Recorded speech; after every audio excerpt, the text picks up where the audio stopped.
Ladies and gentlemen, brothers and sisters, I want to ask you a simple question today. How many times have you been angry this week? How many times has frustration boiled up inside you, pushing you to say something you regret? How many times have you let anger rob you of your peace, your joy, your patience? Let me tell you something. Anger is a thief. It steals your joy and peace. Imagine waking up to a beautiful morning. The sun is shining, birds are singing, and for a moment, everything feels perfect. You pour yourself a cup of coffee, take a deep breath, and feel a sense of calm. But then your phone buzzes. It's a message that upsets you. Maybe it's a rude comment from a coworker, a reminder of an unpaid bill, or a passive-aggressive text from a friend. Suddenly, your peace is gone. The warm coffee in your hands doesn't taste the same anymore. The beauty of the morning fades into the background. The joy that was there just minutes ago disappears like a candle blown out by the wind. Why? Because anger has entered your heart. Anger is a thief. It comes quietly, uninvited, and before you know it, it has stolen your joy. Think about the last time you were angry. Maybe it was over something small. Traffic on the way to work, a spilled drink, a sarcastic remark from a friend. Or maybe it was something bigger, betrayal, injustice, hurtful words from someone you trusted. Whatever it was, it had the same effect. Your entire mood changed. Your energy shifted. Your peace was gone. And here's the most dangerous part. Anger doesn't just steal from you for a moment. It can steal from you for a lifetime. How many families have been destroyed because of one moment of uncontrolled anger? How many friendships have been lost over a heated argument? How many dreams have been abandoned because someone let their emotions get the best of them? Anger takes away what should have been a beautiful memory and replaces it with regret. Imagine a father who spends all day working to provide for his family. He comes home tired but excited to see his kids. The moment he walks in, his child accidentally knocks over a glass of water onto his papers. In that split second, frustration rises. He yells, slams the table, and storms off. What happens next? The child, who was once excited to see their father, now feels small, afraid, and unloved. The joy of that moment is gone, and when the father calms down, he feels guilt. That one moment of anger stole something precious from both of them. Or think about a couple in a relationship. They love each other, but one day a misunderstanding happens. Instead of talking calmly, anger takes control. Voices are raised, hurtful words are spoken, words that can never be taken back. The argument ends, but the damage remains. What was once a happy, loving connection now has cracks in it. And what about you? How many days have been ruined because of anger?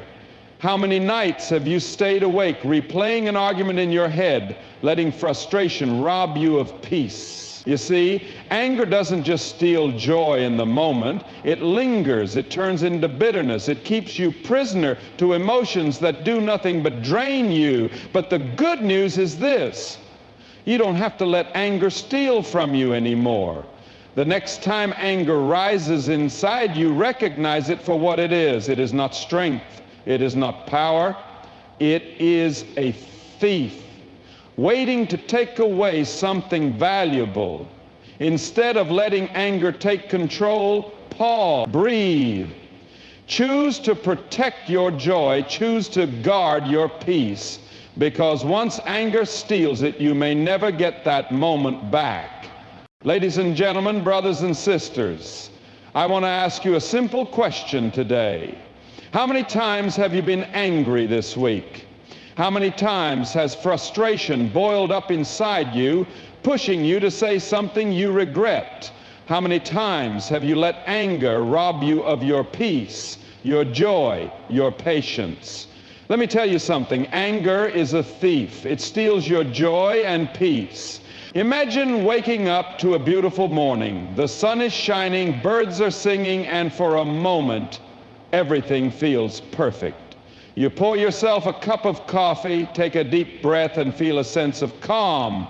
But then your phone buzzes. It's a message that upsets you. Maybe it's a rude comment from a coworker, a reminder of an unpaid bill, or a passive-aggressive text from a friend. Suddenly, your peace is gone. The warm coffee in your hands doesn't taste the same anymore. The beauty of the morning fades into the background. The joy that was there just minutes ago disappears like a candle blown out by the wind. Why? Because anger has entered your heart. Anger is a thief. It comes quietly, uninvited, and before you know it, it has stolen your joy. Think about the last time you were angry. Maybe it was over something small. Traffic on the way to work, a spilled drink, a sarcastic remark from a friend. Or maybe it was something bigger. Betrayal, injustice, hurtful words from someone you trusted. Whatever it was, it had the same effect. Your entire mood changed. Your energy shifted, your peace was gone. And here's the most dangerous part. Anger doesn't just steal from you for a moment. It can steal from you for a lifetime. How many families have been destroyed because of one moment of uncontrolled anger? How many friendships have been lost over a heated argument? How many dreams have been abandoned because someone let their emotions get the best of them? Anger takes away what should have been a beautiful memory and replaces it with regret. Imagine a father who spends all day working to provide for his family. He comes home tired but excited to see his kids. The moment he walks in, his child accidentally knocks over a glass of water onto his papers. In that split second, frustration rises. He yells, slams the table, and storms off. What happens next? The child, who was once excited to see their father, now feels small, afraid, and unloved. The joy of that moment is gone, and when the father calms down, he feels guilt. That one moment of anger stole something precious from both of them. Or think about a couple in a relationship. They love each other, but one day a misunderstanding happens. Instead of talking calmly, anger takes control. Voices are raised. Hurtful words are spoken, words that can never be taken back. The argument ends, but the damage remains. What was once a happy, loving connection now has cracks in it. And what about you? How many days have been ruined because of anger? How many nights have you stayed awake replaying an argument in your head, letting frustration rob you of peace? You see, anger doesn't just steal joy in the moment. It lingers. It turns into bitterness. It keeps you prisoner to emotions that do nothing but drain you. But the good news is this: you don't have to let anger steal from you anymore. The next time anger rises inside you, recognize it for what it is. It is not strength. It is not power. It is a thief waiting to take away something valuable. Instead of letting anger take control, breathe. Choose to protect your joy. Choose to guard your peace. Because once anger steals it, you may never get that moment back. Holding on to anger destroys you. It turns into bitterness. Anger, when left unchecked, does not simply stay as anger. It doesn't remain a fleeting emotion or a temporary reaction. It settles in, it burrows deep, and over time it transforms into something far more dangerous: bitterness. Bitterness is like a poison that you drink, hoping it will hurt someone else, but in reality it only destroys you from the inside. Think about a time when someone hurt you. Maybe a friend betrayed you, a loved one said something cruel, or a stranger disrespected you. In that moment, the anger burned hot. You replayed the words in your mind. You thought of all the things you should have said or could have done. And as time passed, instead of fading, that anger began to grow roots. That's how bitterness begins. At first, it's just a thought, a whisper that says, "They don't deserve my forgiveness." Then it becomes a habit. Every time you think of that person, your heart tightens. And eventually it becomes part of you, a constant weight, an invisible chain that keeps you locked in a moment of pain. What many people don't realize is that holding on to anger doesn't hurt the other person, it hurts you. Imagine carrying a heavy backpack filled with bricks. Each brick represents a grudge, a past offense, a moment of injustice. At first, it doesn't seem so bad. You can handle the weight. But as the days turn into weeks and the weeks into months, the burden becomes unbearable. It slows you down, it drains your energy, and yet you refuse to put it down. Why? Because somewhere along the way you convinced yourself that holding on to this anger gives you power, that if you forgive, you are letting them win. But here's the truth. You are the one. Bitterness doesn't just stay in one part of your life, it spreads. Like a disease, it infects your relationships, your thoughts, your peace. You may think you are only mad at that one person, but soon you start seeing everyone through the lens of that anger. A person who has been betrayed in the past becomes suspicious of every new friend. A person who was disrespected once now sees offense in every conversation. A person who was hurt in love builds walls so high that no one can ever reach their heart again. This is how anger, when held on to, destroys you. It steals your joy. It takes away your ability to trust. It turns small irritations into big explosions. It makes you cynical, cold, and distant. And the worst part, the person who hurt you has moved on. They are living their life unbothered. But you are still stuck in that moment. Holding on to anger is like keeping an open wound and refusing to let it heal. You touch it, you pick at it, you refuse to bandage it because you want to remember the pain. But what happens to an untreated wound? It becomes infected, it spreads. It damages healthy areas of your life. You were meant to live free. You were meant to laugh, to love, to experience life fully. But bitterness keeps you trapped in the past, robbing you of the present and poisoning your future. So the question is, are you ready to let it go? Because the only way to heal, the only way to truly move forward is to release the anger. Not for them, but for you. Holding on to anger destroys you. It turns into bitterness.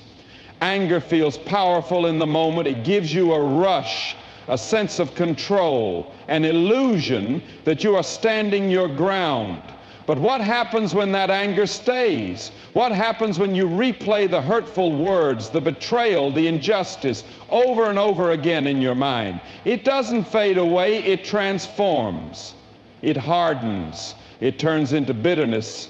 And bitterness is one of the most dangerous poisons to the human soul. At first, you don't even realize it's happening. You wake up in the morning, but instead of feeling excited for the day, there's a tightness in your chest, a heaviness in your heart. You tell yourself, I'm fine, but deep down, you're not.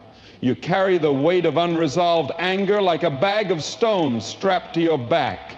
Every interaction, every conversation, every small inconvenience in life is filtered through the lens of that anger. You see someone laughing, and instead of feeling joy, you feel resentment. You hear a kind word, but it doesn't touch you. It rolls off like water on stone. You go through the motions of life, but there's a part of you that is locked in a moment of pain, refusing to move forward. Bitterness is silent, but it's deadly.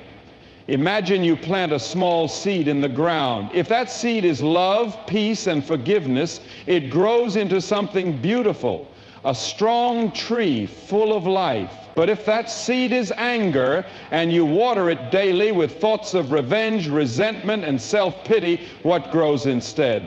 A thorn bush, twisted, unwelcoming, and full of pain. Holding on to anger does nothing to the person who hurt you, but it slowly destroys you. Think about a time when someone wronged you. Maybe a friend betrayed your trust, a family member said something unforgivable, or a co-worker took credit for your hard work. The moment it happened, you felt justified in your anger. And perhaps for a while, that anger even motivated you. But days turned into weeks, and weeks turned into months. You still held on to it. And what did it do for you? Did it make you happier? Did it bring peace to your life? Did it fix the situation? Or did it consume your thoughts, steal your energy, and drain your joy? Bitterness changes who you are. A person who holds on to anger starts to withdraw from others. even the people who love them.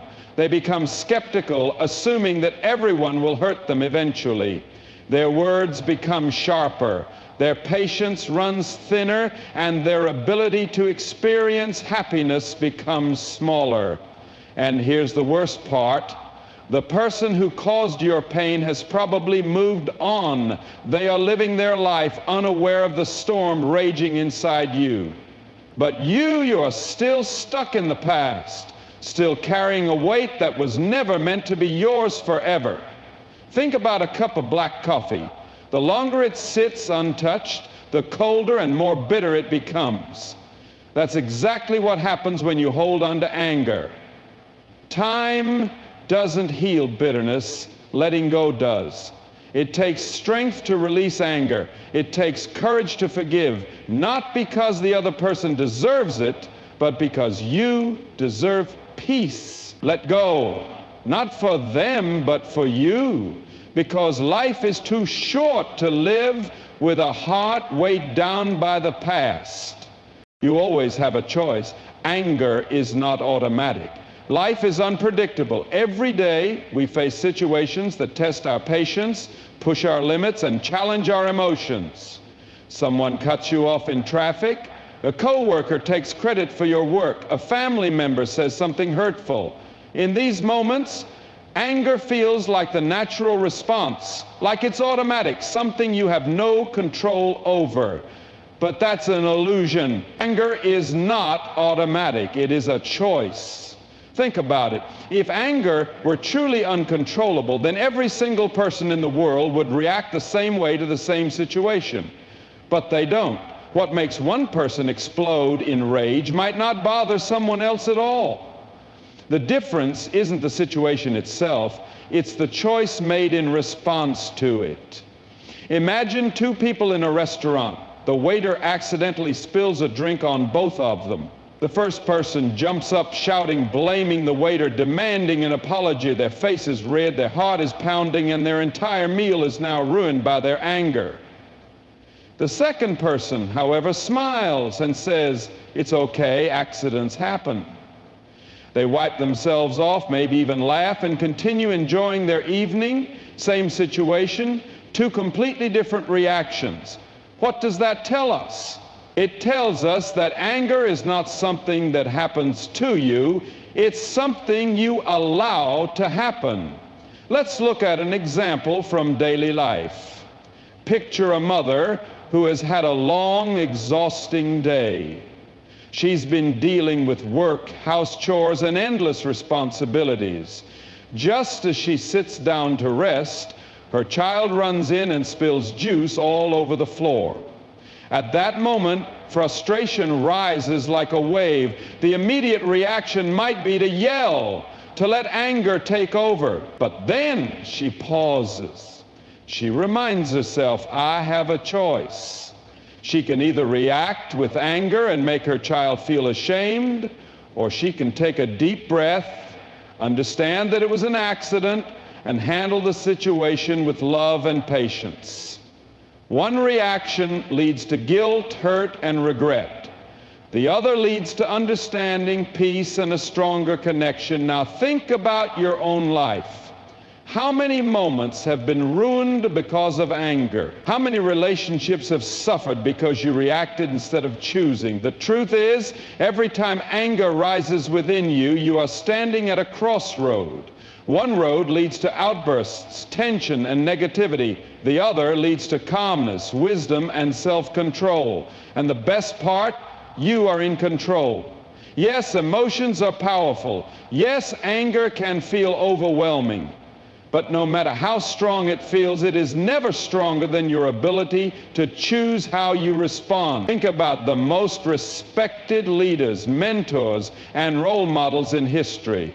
Were they the ones who lashed out in anger every time something went wrong? No. They were the ones who stayed calm under pressure, who led with wisdom, who understood that reacting with rage only leads to destruction.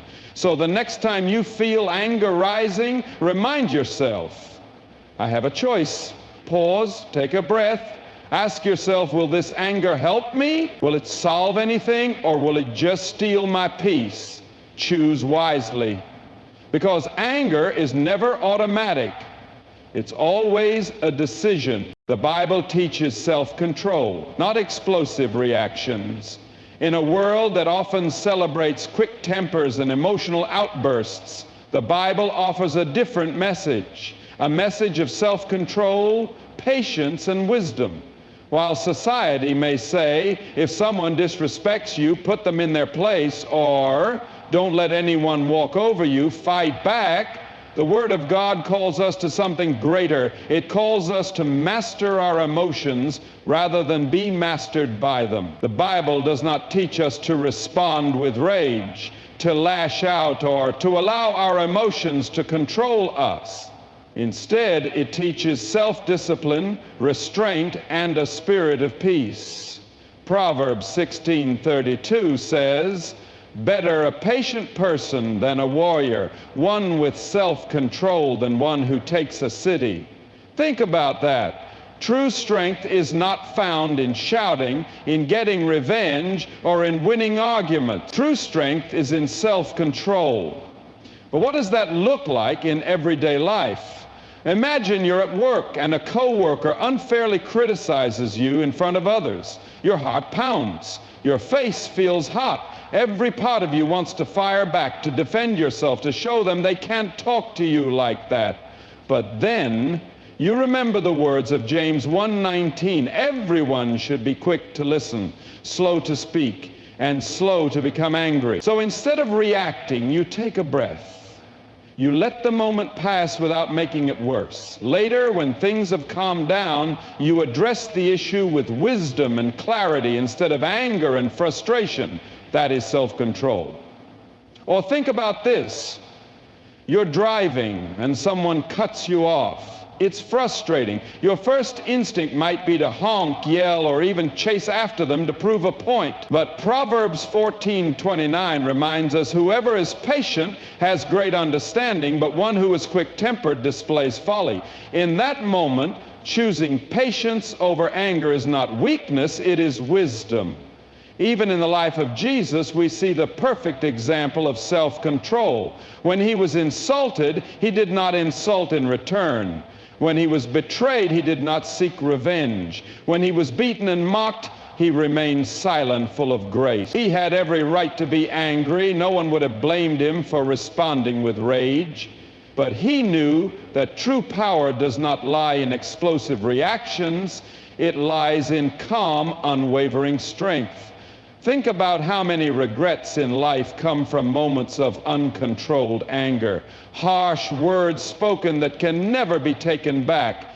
Relationships damaged beyond repair. Opportunities lost because of one bad decision made in a heated moment. But when we choose self-control, when we pause before we react, we create peace instead of chaos. We build bridges instead of walls. We become people who are respected, trusted, and admired, not because we overpower others with our emotions, but because we master ourselves. The Bible never says that we won't feel anger. It acknowledges that anger is a natural human emotion. But Ephesians 4:26 reminds us, in your anger, do not sin. In other words, feeling anger is not the problem. What we do with that anger is what matters. So the next time you find yourself in a situation where anger is rising, remember, self-control is the way of wisdom, the way of peace, and the way of God. You don't have to let your emotions dictate your actions. You have the power to pause, to pray, and to respond in a way that honors not just yourself, but the God who calls you to something greater. Jesus showed us the way. Love your enemies and bless those who curse you. Loving those who love us is easy. Showing kindness to people who are kind to us feels natural. But what about those who hurt us? What about those who insult us, betray us, or treat us unfairly? The natural instinct is to retaliate, to hold grudges, to return hurt for hurt. But Jesus showed us a different way, a way that challenges everything the world tells us. He taught us not just to love our friends, but to love our enemies and bless those who curse us. This is not an easy command. It goes against human nature. When someone wrongs us, our first instinct is to get even. When someone speaks badly about us, we want to defend ourselves. But Jesus calls us to rise above these instincts and choose love instead of hate, peace instead of revenge, and kindness instead of resentment. Imagine this. You're at work and a coworker spreads false rumors about you. You find out, and every part of you wants to confront them, to set the record straight, to make them pay for what they've done. But then you remember Jesus' words in Matthew 5:44, love your enemies and pray for those who persecute you. Instead of fueling the fire, you take a different approach. You don't respond with anger. You don't return evil for evil. Instead, you choose to show kindness. You don't allow their negativity to change who you are. And over time, your response confuses them because the world expects retaliation, but Jesus calls us to respond with grace. Think about how Jesus himself lived. He was insulted, mocked, beaten, and ultimately crucified by the very people he came to save. He had every reason to be angry, every right to call down judgment upon those who mistreated him. But what did he do? He looked at the people who nailed him to the cross and said, Father, forgive them, for they do not know what they are doing. Luke 23:34, that kind of love is not human, it is divine. And it is the love we are called to imitate. Loving your enemies does not mean you allow people to walk all over you. It doesn't mean you ignore injustice or pretend that pain doesn't exist. It means you refuse to let hatred control your heart. It means you rise above the bitterness and choose to reflect the love of Christ, even in the hardest moments.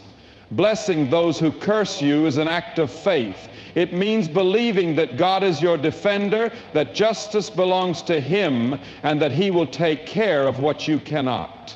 It means surrendering your pain to him instead of letting it harden your heart. Think about a time when someone hurt you deeply.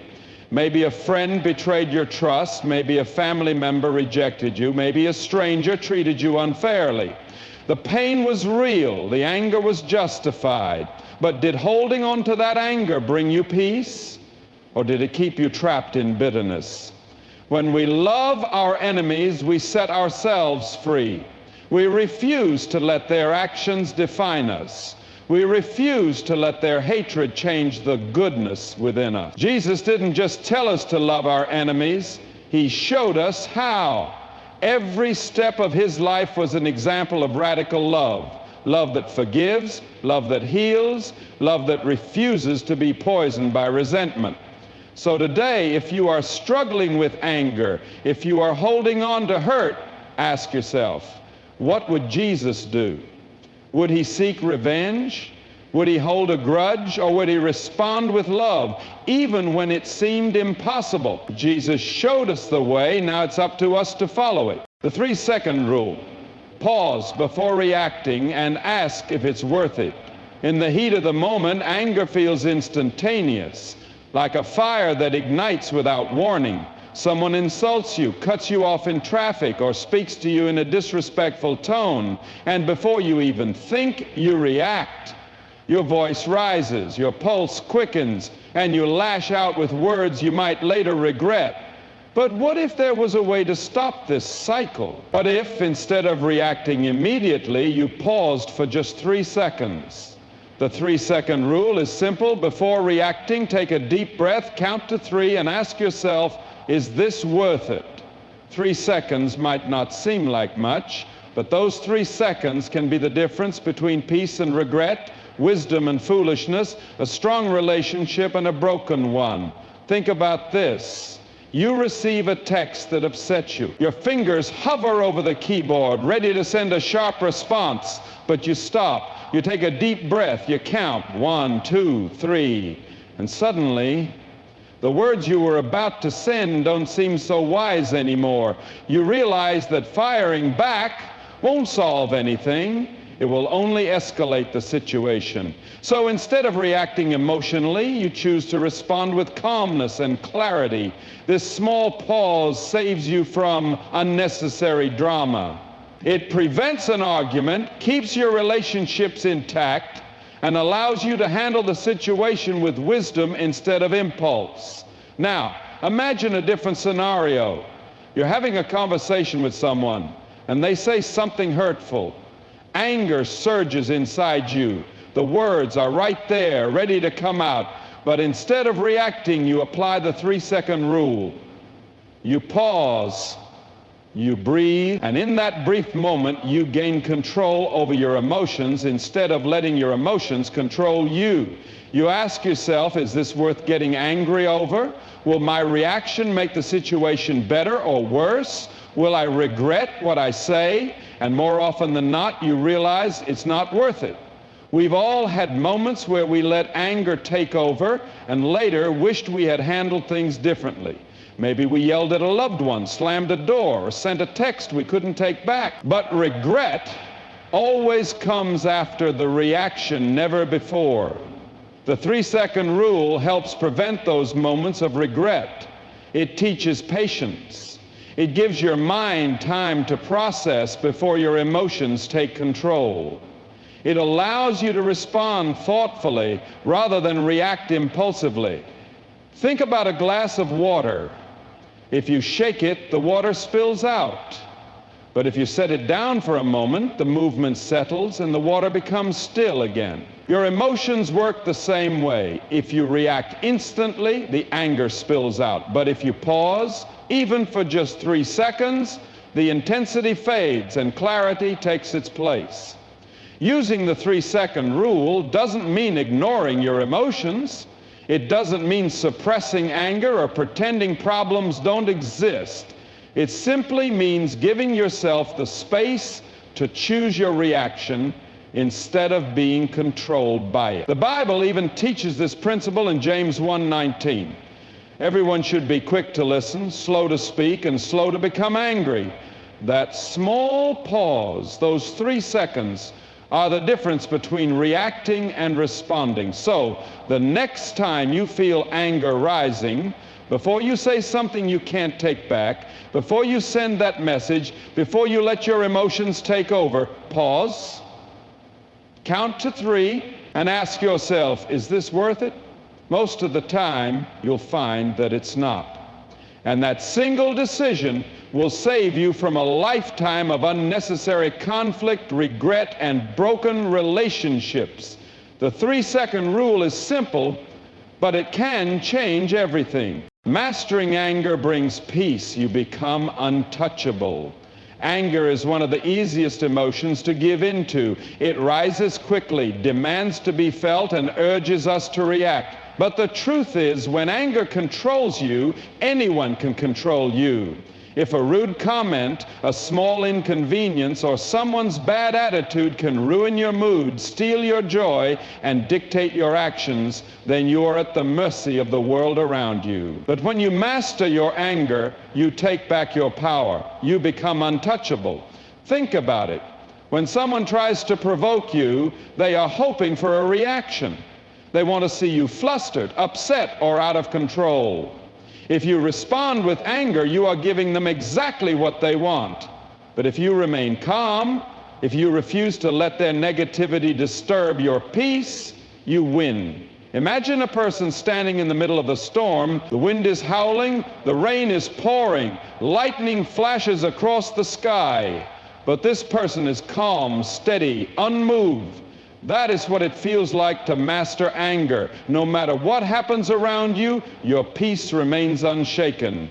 Think of a time when you let anger take over. Maybe you argued with someone, said something you later regretted, or let a bad moment ruin your entire day. Now imagine if you had chosen peace instead. Imagine if you had taken a deep breath, walked away, or simply let the situation pass without reacting. The problem would have still been there, but it wouldn't have had the power to disturb you. That is what it means to be untouchable. In Proverbs 19:11, the Bible says, A person's wisdom yields patience. This means that true strength isn't found in fighting every battle or proving yourself right. It's found in the ability to rise above. Think about a king on his throne. Do you think he gets up and fights every person who insults him? No, he remains seated because he knows his power is greater than petty arguments. When you master anger, you take that same posture. You remain seated in peace, untouched by the chaos around you. This doesn't mean you let people walk all over you. It doesn't mean you ignore injustice or allow mistreatment. But it does mean that you choose your battles wisely. Not everything deserves a reaction. Not every insult requires a response. Mastering anger is about controlling your emotions instead of letting them control you. Think about a time when someone insulted you. Maybe they tried to embarrass you in front of others. Your immediate reaction was probably to fire back, to defend yourself, to make them feel as small as they tried to make you feel. But what if you had simply smiled and walked away? What if you had refused to give them the reaction they wanted? You would have remained in control. You would have won without even fighting. When you master anger, you master yourself. You no longer waste energy on things that don't matter. You no longer allow negative people to drag you down. You walk in confidence, knowing that your peace is your power. So the next time someone tries to provoke you, pause, take a deep breath, remind yourself that you are in control. Your peace is worth more than any argument, any insult, any temporary frustration. Master your anger, and nothing will be able to steal your joy. Master your anger, and you will become truly untouchable. The peace of God is greater than any offense. Let Him guard your heart. Life is full of moments that test our patience, our kindness, and our ability to stay calm. People will say hurtful things, friends will betray us, strangers will treat us unfairly. The world is full of offenses, small and great, that threaten to steal our peace and harden our hearts. But here's the truth. God's peace is greater than any offense. No matter what someone says or does, no matter how unfairly life treats you, the peace of God has the power to guard your heart and keep you from being consumed by anger and bitterness. When you hold on to an offense, it's like carrying a heavy weight. At first, it may seem small, just a rude comment, a misunderstanding, or a small betrayal, but over time, that weight gets heavier. It affects your mood, your thoughts, and even your relation. It steals your joy and keeps you trapped in negativity. But when you surrender that offense to God, when you say, Lord, I refuse to let this steal my peace, I give it to you, something powerful happens. You no longer carry the weight. You no longer replay the hurtful words in your mind. Instead, you experience the supernatural peace that only God can give. Philippians 4:7 says, "And the peace of God, which transcends all understanding, will guard your hearts and your minds in Christ Jesus." This means that God's peace isn't just a feeling. It's a shield. It protects you from bitterness. It keeps you from reacting in anger. It gives you the strength to let things go instead of holding on to them. Imagine someone cutting you off in traffic. Your natural reaction might be frustration, maybe even yelling or honking. But what if instead you took a deep breath and let it go? The offense is still there, the other driver was still rude, but you chose peace instead of anger. Now apply that same principle to bigger offenses. A friend betrays you. A coworker gossips about you. Someone in your family disrespects you. The pain is real. The hurt is deep. But you have a choice. You can hold on to the offense and let it poison your heart, or you can surrender it to God and let him guard your heart with peace. Choosing peace doesn't mean ignoring the problem or pretending that what happened was okay. It means trusting that God is bigger than the offense. It means believing that he sees your pain, he knows your struggle, and he will handle the situation in his perfect way. Jesus himself modeled this for us. He was mocked, betrayed, beaten, and crucified, and yet he still said, "Father, forgive them, for they do not know what they are doing." Luke 23:34, if anyone had the right to be offended, it was Jesus. But he didn't let offense rule his heart. He let the peace of God rule instead. And that's what he calls us to do. So the next time someone offends you, before you react, pause, take a deep breath, ask yourself, is this worth my peace? If the answer is no, let it go. If the answer is yes, still give it to God, because no offense is greater than his peace. Let God guard your heart. Let him take the weight off your shoulders. When you do, you'll find that nothing and no one can steal the peace that he gives. And that peace is worth more than any temporary satisfaction that anger or revenge could ever bring. True strength is in restraint. The world may expect anger, but you choose peace. Strength is often misunderstood. The world teaches us that power is about dominance, about showing force, about proving we are not to be messed with. When someone disrespects us, we are expected to snap back. When someone wrongs us, we are told to get even. But true strength is not found in uncontrolled anger or loud retaliation. It is found in restraint. The ability to control your emotions, to hold back when the world expects an explosion, is the mark of a person who is truly strong. Anyone can lash out. Anyone can argue, yell, and fight back. But it takes real power to stay calm in the face of provocation. Think about a lion. A lion knows its strength. It doesn't need to prove itself by roaring at every small creature that crosses its path. It doesn't chase every barking dog or waste energy on petty threat. A lion remains composed, moving with confidence, knowing it has nothing to prove. That is the kind of strength that comes with restraint. Now, think about a time when you lost your temper. Maybe someone insulted you and you immediately snapped back with a harsh word. Maybe someone cut in front of you and you let frustration take over. In the moment, it felt justified. But what did it accomplish? Did it bring peace? Did it solve the problem? Or did it just create more tension, more anger, more regret? Restraint, on the other hand, allows you to stay in control. It keeps you from saying things you regret. It prevents you from making decisions in anger that could cost you later. When you choose peace over anger, you are not weak. You are showing the ultimate strength. Jesus was the perfect example of this. He was mocked, insulted, and even physically attacked, but he didn't fight back with anger.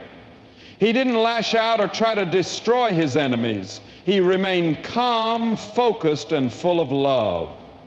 When he stood before his accusers, instead of defending himself with rage, he stood in silence, unshaken. That is the kind of strength that changes the world. The Bible teaches this wisdom in Proverbs 16:32. Better a patient person than a warrior, one with self-restraint than one who takes a city. The world may admire a warrior who wins battles, but God admires the person who has the self-control to walk away from unnecessary fights. Imagine you're at work and a colleague criticizes you unfairly in a meeting. You feel the anger rise. You want to argue, to set the record straight, to make them regret their words. But instead you take a deep breath. You remain composed. You let wisdom guide your response. Later, that same colleague realizes their mistake and respects you more for your calmness. Your restraint spoke louder than any angry words ever could. Or think about a family argument. Maybe a loved one pushes your buttons trying to get a reaction. The old version of you would have engaged in the fight, raising your voice, making your point known. But this time you choose peace. You refuse to let someone else's negativity control you. And because of that, you walk away with your dignity, your relationships, and your inner peace intact. The world will expect anger. Society tells us that strength is about striking back. But the strongest people are those who rise above, who refuse to be pulled into unnecessary conflict, who understand that not every battle is worth fighting. So the next time anger tempts you, stop, breathe, remind yourself that true power is in self-control. Choose peace, and you will show a strength that few people ever master.